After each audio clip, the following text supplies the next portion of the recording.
సుమన్ టీవీలో మీ business promotions కోసం ఈ కింది నెంబర్ను సంప్రదించగలరు.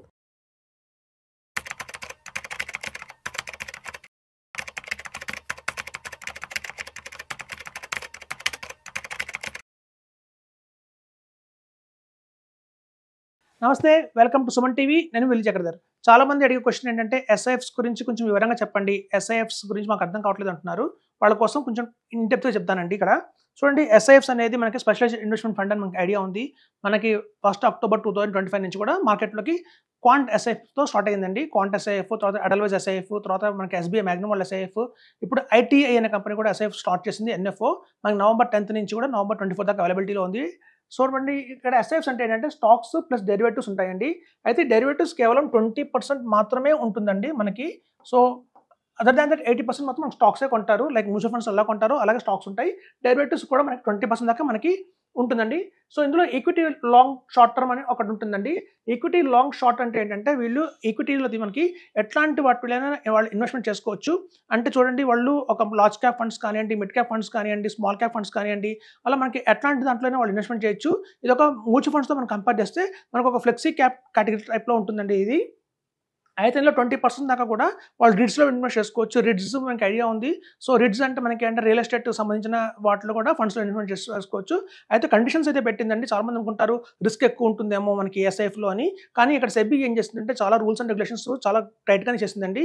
ఒక్కొక్క ఫండ్లో కూడా, ఈవెన్ ఈక్విటీస్లో కూడా వాళ్ళు ఒక స్టాక్లో కూడా 10% కంటే ఎక్కువ ఇన్వెస్ట్మెంట్ చేయకూడదు. ఫర్ సపోజ్ హెచ్డిఎఫ్సి బ్యాంక్ ఉందనుకోండి, అందులో ఉన్న వాల్యూమ్లో మొత్తం వాళ్ళు ఎంతైతే కలెక్ట్ చేస్తారో పూల్ అమౌంట్, అందులో 10% మాత్రమే కావాలంటే హెచ్డిఎఫ్సికి ఇవ్వచ్చు. కానివ్వండి, మోర్ దెన్ ఒక స్టాక్లో మనం 10% ఎక్కువ పెట్టకూడదు. అలాగే ఈవెన్ రిడ్స్లో కూడా ఇన్వెస్టీస్ కూడా మనకి 20% దాకే అవకాశం ఇచ్చింది. సో ఆ 20%లో కూడా 10% మించి ఒక కంపెనీ పెట్టకూడదు. సపోజ్ చూద్దాం, మనకి మైండ్ స్పేస్ ఉంటుంది, అలాగే చూస్తే మీకు డిఎల్ఎఫ్ ఉంటుంది, అట్లాంటి రకరకాల కంపెనీస్ అయితే అందులో ఉన్నాయి మనకి. సో అట్లాంటి కంపెనీస్లో మనకు పెట్టాలి అనుకుంటే డిఎల్ఎఫ్లో ఒక 10%, అలాగే మనకి చూస్తే మనకి మైండ్ స్పేస్లో ఒక 10% అలా పెట్టచ్చు. కానివ్వండి, మొత్తం కలిపి ఒకటే 20%, ఒకటే డిఎల్ఎఫ్కి ఇవ్వడానికి లేదు. సో అలాంటి కండిషన్స్ చాలా ఉన్నాయి ఇందులో. సో సేఫ్టీ తీసుకుంటుంది. సో కాబట్టి మనకి ఈక్విటీలో మనకు వచ్చేది లాంగ్ షార్ట్ ఫండ్. దాంతో ఫ్లెక్సీ క్యాప్ మోడల్ టైప్లో large cap, mid cap, small క్యాప్లో ఇన్వెస్ట్మెంట్ చేస్తూ కూడా కావాలంటే ఒక 20% వాళ్ళు రిట్స్లో కూడా ఇన్వెస్ట్మెంట్ చేసుకోవచ్చు. ఆప్షన్ అయితే ఉంది. నెక్స్ట్ కేటగిరీ వచ్చి ఈక్విటీ ఎక్స్ టాప్ 100 అంటారండి. ఎక్స్ టాప్ 100 అంటే మనకు తెలుసు, మార్కెట్ క్యాపిటలైజేషన్ ప్రకారం మనకైతే లార్జ్ క్యాప్ ఫండ్స్ ఉంటాయో, టాప్ 100 ఉంటాయో వాటిని ఎలిమినేట్ చేసి మిగతా వాటిల్లో కనుక అంతకంటే తక్కువ వాటిలో వాళ్ళు ఇన్వెస్ట్మెంట్ చేసుకోవచ్చు. మినిమం 65% దాకా ఇన్వెస్ట్మెంట్ చేయాల్సి ఉంటుందండి. సో ఇక్కడ equity X top 100 long and short fund ఉంటుంది. ఇక్కడ అది మనకి మిడ్ క్యాప్ కేటగిరీ కింద తీసుకోవచ్చు. ఎందుకంటే mid cap, small cap category కింద తీసుకోవచ్చు. ఎందుకంటే ఫస్ట్ ఎక్స్ 100 వదిలేస్తున్నాం కాబట్టి, లార్జ్ క్యాప్ కేటగిరీని మనం ఎలిమినేట్ చేస్తున్నాం కాబట్టి, ఇక్కడ పూర్తిగా స్మాల్ అండ్ మిడ్ క్యాప్ కేటగిరీలో వాళ్ళు ఎక్కువ స్టాక్స్ తీసుకోవడం జరుగుతుంది. అలాగే మనకి డెరివేటివ్స్ కూడా చేసుకోవచ్చు. అలాగే సెక్టర్ ఫండ్స్ అంటారు. సెక్టర్ రొటేషన్ ఒక కాంపిటీషన్ ఉంది. కేవలం 4 సెక్టర్స్ మినిమం పెట్టాలండి వాళ్ళు. సో మనం తీసుకుంటే ఇన్ఫ్రాస్ట్రక్చర్, మ్యానుఫ్యాక్చరింగ్, అలాగే సోలార్ ఎనర్జీ. సో అప్పుడు మనకి కొంచెం రాబోయే రోజుల్లో ఇవి చాలా బాగున్నాయి. ఒక డిఫెన్స్ కానీ ఇట్లా 4 సెక్టర్స్ చేసుకోవచ్చు. మనకి మ్యూచువల్ ఫండ్స్లో ఏమవుతుందంటే, మీరు చూడండి, ఏదన్నా ఒక పర్టికులర్ ఫండ్ తీసుకోండి, ఎనీ మిడ్ క్యాప్ తీసుకోండి, స్మాల్ క్యాప్ తీసుకోండి, అందులో మనం చూస్తే దగ్గర 10 స్టాక్ సెక్టర్స్ అయితే ఉంటాయి. ఫైనాన్షియల్ సర్వీసెస్ అని, బ్యాంకింగ్ అని, అట్లాగే చూస్తే మీకు పిఎస్యు అని, అలాగే మనకి ఫార్మా అని, ఆటో, ఇట్లా చాలా సెక్టర్స్ ఉంటాయి. సో మనం వాటిని అక్కడ కంట్రోల్ చేయడానికి ఫండ్ మేనేజర్కి చాయిస్ లేదు. మనకు స్టడీ చేసుకుంటూ వెళ్ళాల్సిందే చాలా సెక్టర్స్లో. ఇక్కడ మనకి ఏదైతే ఒక సెక్టర్ అవసరం లేదు, ఒక బ్యాంకింగ్ వల్ల ఇప్పుడు ప్రెసెంట్ లాభం లేదు, ఆటో వల్ల మనకి ఏమీ లేదు అన్నప్పుడు అలాంటి స్టాక్స్ సెక్టర్స్ని ఎలిమినేట్ చేసుకుంటూ కేవలం 4 సెక్టర్స్ మాత్రమే వాళ్ళు తీసుకోవచ్చు. అవకాశం అయితే ఇక్కడ ఉంది. సో సెక్టర్ రొటేషన్ 4 సెక్టర్స్లో పెట్టుకోవచ్చు వాళ్ళు, అదొక ఉందండి. ఇవన్నీ కూడా ఈక్విటీ కేటగిరీ. ఇప్పుడు చూస్తే మనకి డెట్ కేటగిరీ, హైబ్రిడ్ కేటగిరీలో చూద్దాం. సో ఇక్కడ hybrid long and short fund అంటారు దీన్ని. ఇందులో ఏంటంటే 25% ఈక్విటీలో పెట్టాలి, 25% కంపల్సరీగా డెట్లో పెట్టాలి. ఇంకా బ్యాలెన్స్ అమౌంట్ వాళ్ళు ఎక్కడెక్కడ మనం చేసుకోవచ్చు. ఇది చూస్తే మనకి మల్టీ అసెట్ ఫండ్ లాగా ఉంటుందండి. మ్యూచువల్ ఫండ్స్ మన అందరికీ తెలుసు, మల్టీ అసెట్ ఫండ్ అంటే కంపల్సరీ కొంత ఈక్విటీ, కొంత డెట్లో ఇన్వెస్ట్ చేయాలి, అలాగే కామోడిటీస్లో కంపల్సరీ కొంత ఇన్వెస్ట్మెంట్ చేయాలి. సో అట్లాంటి మనకి ఆప్షన్ అనేది hybrid long and short fund ఉంటుంది. అలాగే dynamic asset active assets allocation fund అంటారు దీన్ని, లాంగ్ అండ్ షార్ట్ ఫండ్ అని. ఇది మనకి బ్యాలెన్స్ అడ్వాంటేజ్ ఫండ్ లాగా ఉంటుంది. సో మార్కెట్ పడుతూ ఉంది అంటే ఎక్కువ డెట్లోకి వెళ్ళిపోవటం, మార్కెట్ కొంచెం బాగా బుల్ రన్ వస్తుంది అంటే ఎక్కువ ఈక్విటీకి షిఫ్ట్ చేయడం. సో అట్లాంటివన్నీ కూడా వాళ్ళు డైనమిక్ అసెట్ యాక్టివ్ అలొకేషన్ చేస్తారు. అయితే ఇప్పుడు ఎస్ఐఎఫ్లో ఎవరు చేయాలి అనేది మోస్ట్ ఇంపార్టెంట్ క్వశ్చన్ వస్తుందండి. ఇప్పుడు చూడండి, చాలా మంది నేను రికమెండ్ చేసేది ఏంటంటే, మన దగ్గర మ్యూచువల్ ఫండ్స్ ఉన్నాయి ఆల్రెడీ.